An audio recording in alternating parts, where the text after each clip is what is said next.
Buen día. La crisis del coronavirus está teniendo un fuerte impacto en las comunidades autónomas que, como prácticamente nadie, estaban preparadas para gestionar una pandemia. Para esclarecer un poco la situación, hoy contamos con el conseller de Hacienda, Vicent Soler. Muchas gracias por atendernos, conseller. I volia preguntar-te, la primera qüestió és quina reivindicació fa la Generalitat Valenciana al Govern central i al Ministeri d'Hisenda per a gestionar la crisi?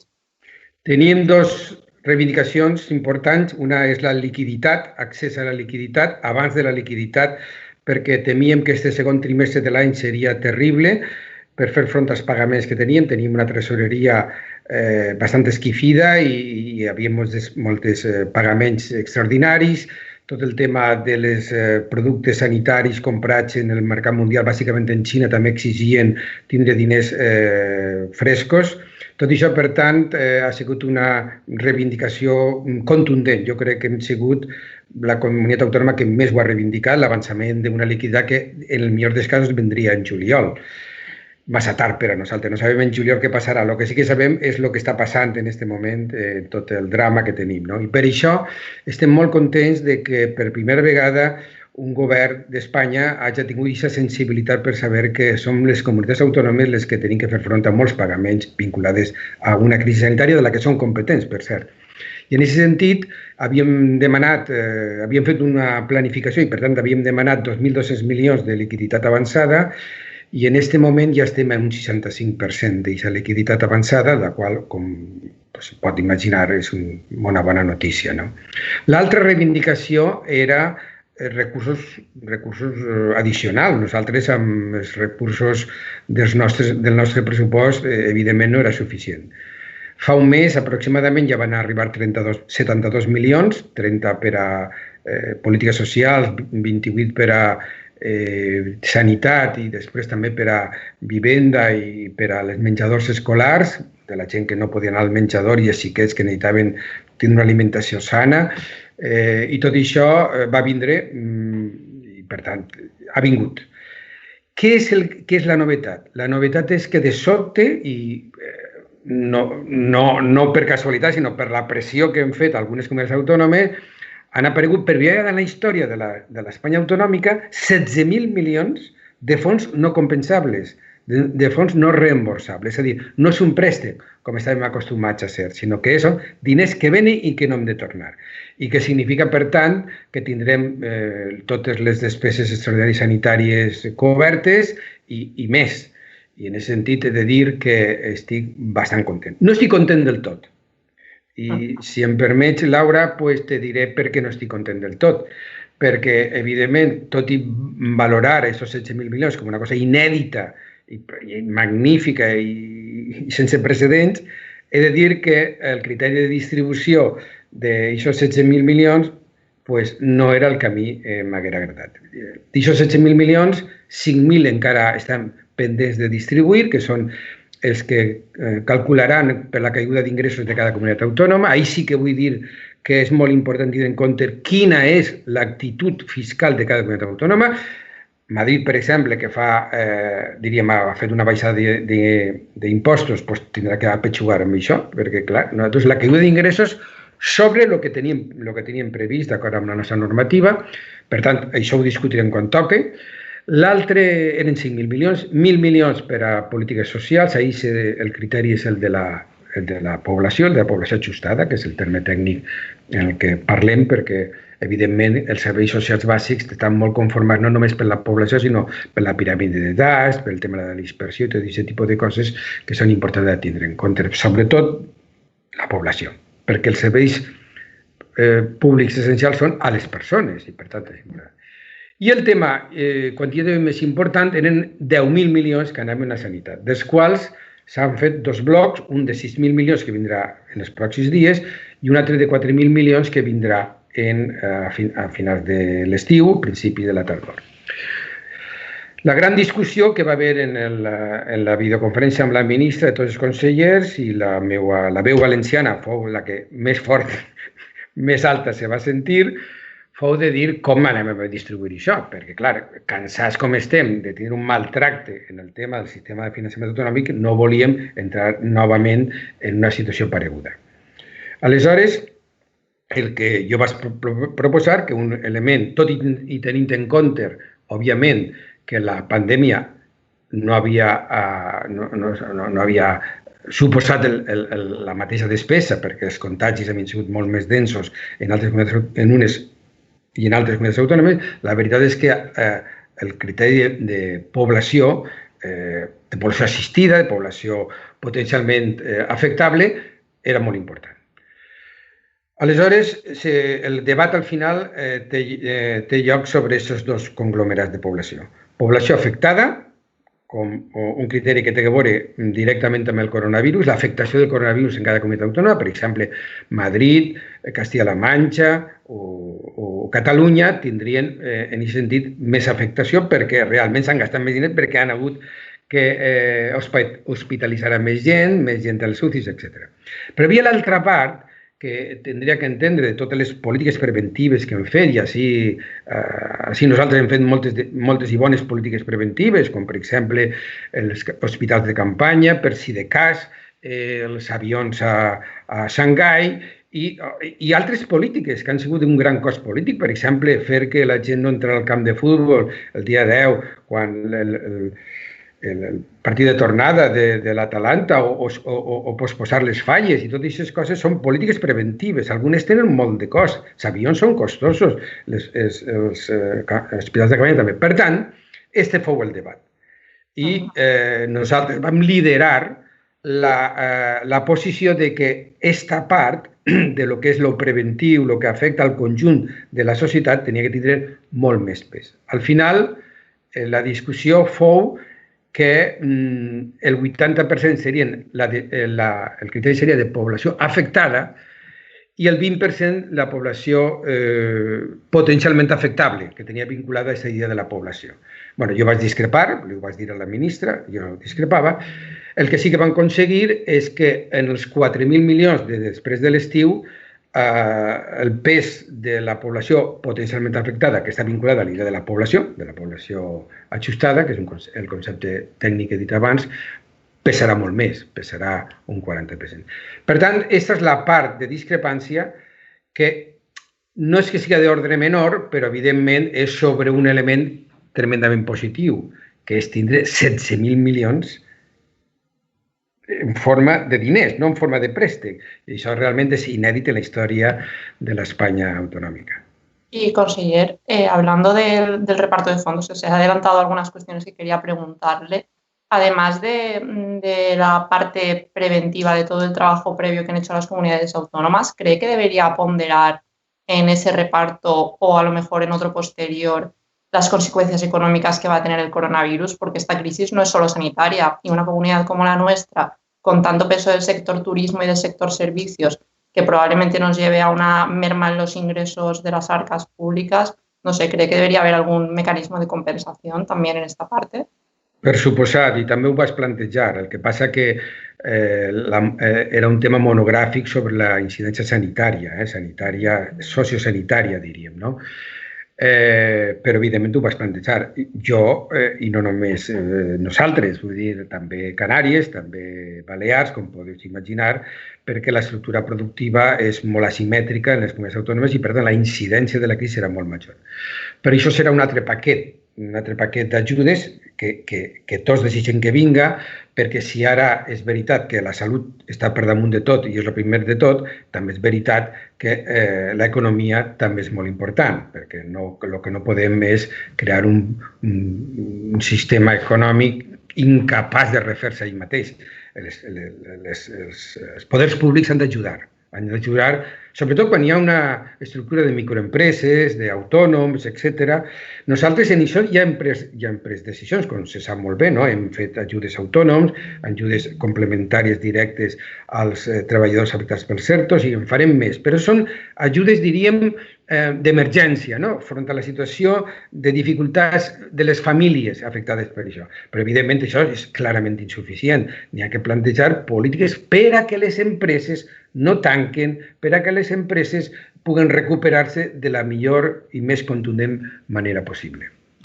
Conseller, la Comunitat Valenciana parte de una situación de infrafinanciación que con los años nos ha ido generando una deuda considerable y aparte de un déficit de inversiones. Son cuestiones que desde el Gobierno y desde el SCORP se han reivindicado mucho. En estos momentos, ¿usted cree que es justo que a todas las comunidades autónomas se las ponga en la misma línea de salida para el reparto de fondos? Jo crec que ara, més que mai, el tema de la reforma del sistema de finançament és imprescindible, immediata. Nosaltres no podem fer les mateixes obligacions que qualsevol altra comunitat autònoma quan, per exemple, els nostres ingressos són un 30% més baixos que alguna comunitat autònoma. Això és senzillament anticonstitucional.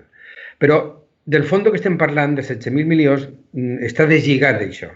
Això és una reivindicació que està ahí. I diria una cosa. Reparto general. És molt important el que s'ha introduït, i ho hem introduït alguns, en aquest debat, que el criteri del repartiment d'aquest 20% o del futur 40% ja no és el sistema de repartiment del sistema de finançament autonòmic, és població.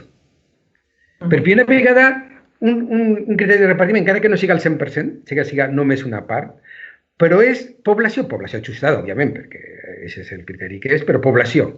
Ja no és tota aquesta alambicada fórmula que al final ens deixa sempre els valencians al final de la fila. No. Ara és població. I, per tant, hem creat un precedent. Per tant, l'embat important, el combat principal, allò que hem de dedicar-li tota atenció és a la reforma del sistema de finançament autonòmic. Però hem creat aquest precedent. Hem creat que hi ha fórmules que tenen a veure amb la població que també són acceptades pel conjunt de les comunitats autònomes. I això és més important del que sembla i jo crec que en això estic molt satisfet. Torno a repetir, no estic satisfet en el percentatge entre població afectada i població potencialment afectable, és a dir, població ajustada o població, però bueno, hem introduït aquest concepte i per altra banda també hem de considerar que és un fons finalista per a una cosa concreta, que és la despesa extraordinària pel Covid. Per tant, la despesa extraordinària del Covid ha de tenir en compte la despesa real del Covid, que efectivament no ha sigut la mateixa perquè, per a sort per a nosaltres, o no tanta sort, perquè hem tingut menys contagis, però no tanta sort perquè he de recordar que una de les portes d'entrada del virus a la península Ibèrica fou València pel partit de futbol de l'Atalanta i hem, malgrat tot, aconseguit que el nivell de contagi sigui molt més baix que en altres llocs. Per això ens hem de felicitar, encara que tinga aquest efecte col·lateral de que aquest 80% que té a veure amb la població afectada a nosaltres ens tocarà menys perquè, sortosament, tenim menys contagiats, menys hospitalitzats, menys utilización de UCIs. Conseller, usted pidió en el comunicado posterior a la conferencia entre representantes de Hacienda solidaridad y corresponsabilidad a otras comunidades. ¿Qué comportamientos no son solidarios? Por ejemplo, hizo mención al dumping fiscal que hacen algunas comunidades, pero ¿qué casos nos encontramos?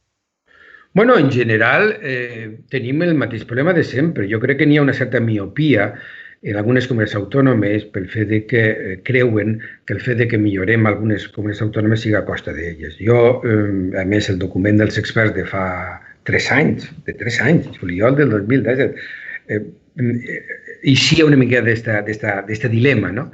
Perquè el que plantejava és que se posaren diners en el sistema cap a les comunitats autònomes de manera que permetera que les comunitats autònomes que estem pitjor millorarem sense afectar les que estan millor, de manera que la desigualtat s'atenuarà bàsicament, que tinguera només que veure l'estructura de la població, l'estructura territorial, però que no fora aquesta barbaritat que se dona en aquest moment. Jo me fa molta gràcia perquè en cada Consell de Política Fiscal i Financera tinc unes diatribes amb el consellero galego increïble, perquè ell sempre me retrau que jo sempre parle de dèficit asimètric i totes aquestes coses. I jo li dic, mira, consellero, Valeriano, si jo tinguera aquests 500 euros per càpita que tens tu més que jo per a fer exactament el mateix, segurament jo no estaria dient aquestes coses. I si tu tingueres 500 euros de per càpita menys que jo, segurament tu estaries dient el que jo estic dient.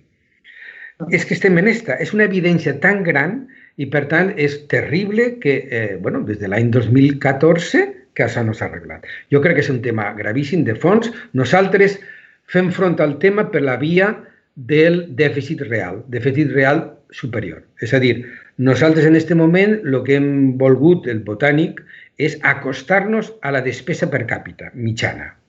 I ho hem quasi aconseguit. Estàvem molt separats, ara estem aconseguit. Quin és el problema? Que si tu t'acostes a la mitjana i els teus ingressos no pugen aixina, el teu dèficit és superior a la mitjana, que és exactament el que està passant en aquest moment.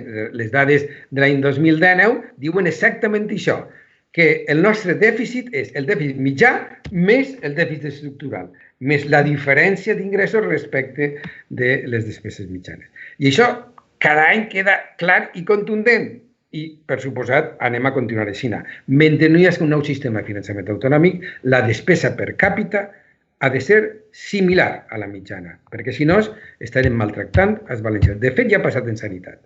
En sanitat tenim uns dèficits pressupostaris increïbles de 500, de 600 milions. Per la via dels fets, nosaltres ens gastem en sanitat com la mitjana. El que passa que això crea dues coses. Dèficit superior, òbviament, perquè és el dèficit més important que tenim històric en la comunitat valenciana és el dèficit sanitari, evidentment, però també queda una cosa, i és que tenim un volum de factures sanitàries, que afortunadament ara ja no estan en un calaix, ara estan el que es diu en el RUF, en el Registre Unificat de Factures, però que són factures que no tenen pressupost darrere, no tenen crèdit pressupostari darrere, perquè no estan en el pressupost. I si això s'arrossega d'un any per a l'altre i és una bola que nosaltres només podrem acabar en ella quan tinguem un sistema de finançament autonòmic com toca. Y, conseller, en estos momentos, ¿cuál es la situación de la tesorería de la Generalitat? ¿Tenemos recursos suficientes para ir haciendo frente a lo que nos vaya viniendo con la pandemia? Jo, per la part de la tesoreria, avui, me preguntes avui, si m'hagués preguntat fa 20 dies, t'hagués dit una cosa totalment diferent. Però, afortunadament, com he dit adés, han hagut una sèrie d'avançaments de liquiditat, del fla ordinari, el 50% de la liquidació de N-2 de l'any 2018 que se paga sempre en juliol i que ho han avançat, una operació de tesoreria que van fer molt sofisticada en el mes de febrer, que encara no sabíem lo del coronavirus, però que va vindre molt bé. Hem tingut tota una sèrie d'operacions que ens permet ara tindre liquiditat i si bé, a més, el fla extraordinari abans d'hora, és a dir, si ve a finals de maig, principis de juny, jo crec que aquest segon trimestre tindrem liquiditat per a fer front a totes les nostres necessitats. Quin és el problema? El problema és el segon semestre. El segon semestre, que no sabem com estarem, però des de luego necessitarem recursos. Estos diners que venen a través d'estos 16.000 milions ens permetran fer front. Ja veurem com és la distribució, ja dic que anem a lluitar per veure la lletra xicoteta com se distribueix finalment això, però evidentment ens alleugeriran una miqueta el tema. Però està clar que ja hem fet esforços en base a un pressupost que s'havia dissenyat l'any anterior. S'havia aprovat en les Corts en desembre i això ha passat el mes de març, dic-lo de la coronavirus. Per tant, hem fet ja modificacions pressupostàries que evidentment cada volta estan tensionant més el pressupost que havíem aprovat. Suposa que aquests recursos addicionals que ens ha vingut sense haver de tornar-los, que és el més important, podran alleugerir suficientment, no ho sé. Jo no estic en condicionada per dir que seran suficients. Jo crec que no seran suficients, però tampoc vull ser molt segur. Jo crec que tenim moltes coses que fer, sobretot per el que acabes de dir, Laura, pel tema de les polítiques de reconstrucció econòmica.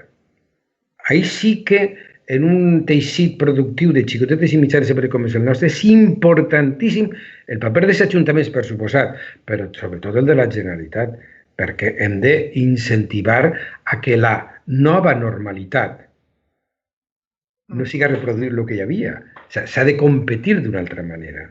Ho hem demostrat, hem vist les vulnerabilitats del nostre teixit productiu, de coses tan elementals. Jo estic a favor del lliure comerç. Jo crec que el lliure comerç, per de formació professional, entenc que ha sigut afavorit el creixement econòmic mundial. Jo crec que hi ha molts desajustos i s'haurà de fer moltes coses, però en general és positiu. Però atenció, aquest lliure comerç ha accelerat la deslocalització. I jo no dic que siga dolenta la deslocalització, són cadenes de valor ja de caràcter internacional i segurament són positives, però el que ha demostrat és que n'hi ha determinats sectors estratègics, com el sanitari, que, per exemple, la dependència amb un mercat tan llunyà com el xinès pot crear uns problemes importants, perquè nosaltres podíem haver tingut EPIs i mascaretes i bates i tot això abans si ho haguérem tingut a la porta de casa, és a dir, si haguera hagut fabricació valenciana. No? Per tant, tot això, aquesta nova normalitat ha de plantejar també aquestes estratègies sobre creixement econòmic en funció del caràcter estratègic del sector. Insistís, no estic en contra del lliure comerç, tot el contrari, però sí que n'hi ha que formular una visió del lliure comerç d'acord amb els interessos els nostres interessos estratègics. Conseller, ¿la Generalitat tendrá que trabajar por hacer un nuevo presupuesto de 2020 o los presupuestos de la reconstrucción o de la nueva normalidad serán directamente los de 2021, incluyendo estos conceptos que comentaba de reenfocar el sistema productivo a un sistema más próximo? Jo crec que hauran d'haver modificacions pressupostàries substantives, perquè el panorama és totalment diferent.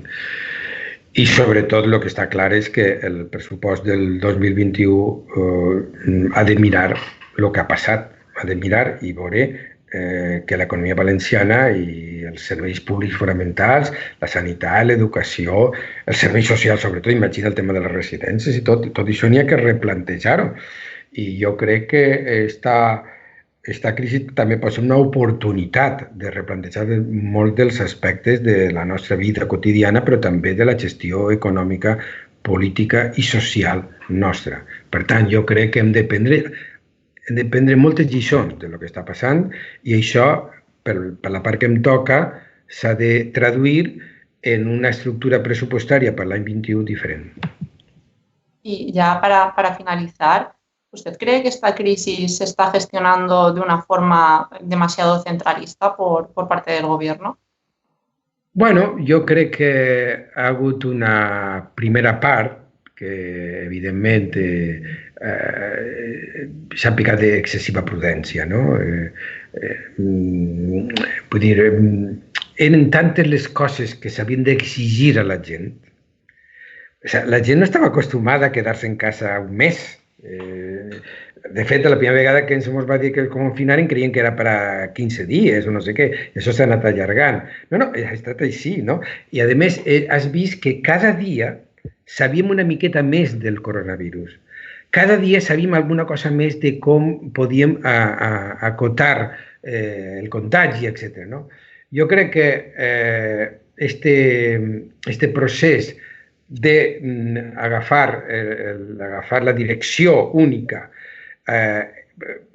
pot ser explicable perquè estàvem gestionant lo desconegut i no sabien, però conforme, ho hem vist també, sobretot en sanitat, conforme hem anat fent-nos una miqueta idea de com estaven les coses, la cogestió, la cogovernança ha anat guanyant terreny. No? I jo crec que això anirà més fins a no només assentar l'estat de les autonomies, sinó, com s'ha vist també, anar cap a una estructura federal. Perquè és molt important el que s'ha vist, que en dos mesos s'han reunit més vegades les conferències de presidents que en molts anys. I, per tant, tot això són estructures federals. O sigui, estem tocant la federalitat, el federalisme, la comunitat federal per necessitat, però que hem vist que va bé, perquè la coordinació va bé, perquè és veritat. Jo l'altre dia ho vaig experimentar en la videoconferència amb la ministra d'Hisenda i ho comprove cada dia en el Consejo de Política Fiscal i Financiera cada volta que ens reunim. La cultura federal és molt important. Jo crec que el govern té unes obligacions de fer propostes, però és molt important cultivar la cogovernança. Jo crec que això, sortosament, pot ser també una lliçó de les que podem treure d'aquesta crisi. Molt bé, conseller, doncs moltes gràcies per atendre el diario.es de casa a casa i esperem que la pròxima entrevista o el pròxim encontre siga presencial. Moltíssimes gràcies. Moltes gràcies a vosaltres. Moltes gràcies.